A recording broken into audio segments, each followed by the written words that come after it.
আসসালামু আলাইকুম রাহমাতুল্লাহি ওয়া বারাকাতুহু। সুপ্রিয় সম্মানিত দর্শক শ্রোতা, আশা করি মহান রব্বুল আলামিনের দয়ায় আপনারা সকলেই ভালো আছেন। সুপ্রিয় সম্মানিত দর্শক শ্রোতা, আজকে হযরত আবু হুরাইরা রাদিয়াল্লাহু তাআলা আনহু থেকে একটি ঘটনা বর্ণনা করব। ঘটনার শিরোনাম হচ্ছে নবীজির সম্পত্তি বন্টনের ঘটনা। সুপ্রিয় সম্মানিত দর্শক শ্রোতা, আপনাদের নিকট অনুরোধ থাকবে ঘটনাটি শেষ পর্যন্ত শোনার।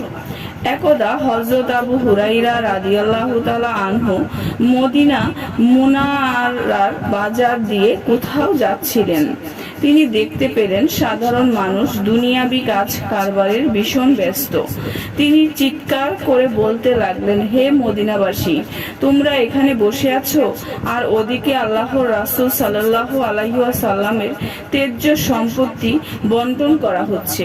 লোকেরা জানতে চাইলে তিনি বললেন, মসজিদে নববীতে বন্টন হচ্ছে। এ কথা শুনে লোকেরা সেদিকে দৌড়াতে লাগলো আর তিনি ওখানেই দণ্ডায়মান রইলেন। কিছুক্ষণ পর তারা ফিরে এলো। তিনি বললেন, কি হলো? লোকেরা বলল, আমরা তো সেখানে কিছুই বন্টন হতে দেখলাম না।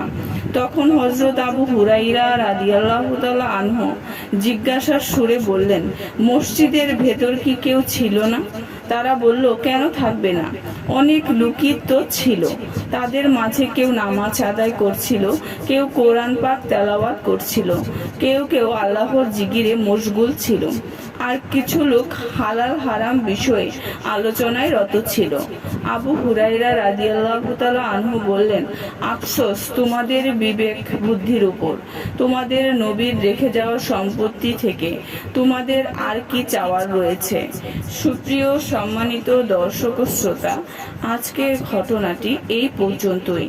ঘটনাটি যদি ভালো লেগে থাকে অবশ্যই চ্যানেলটি সাবস্ক্রাইব করবেন, লাইক করবেন, কমেন্ট করবেন এবং বেশি বেশি শেয়ার করে দিবেন। সবাই ভালো থাকবেন। আল্লাহ হাফেজ।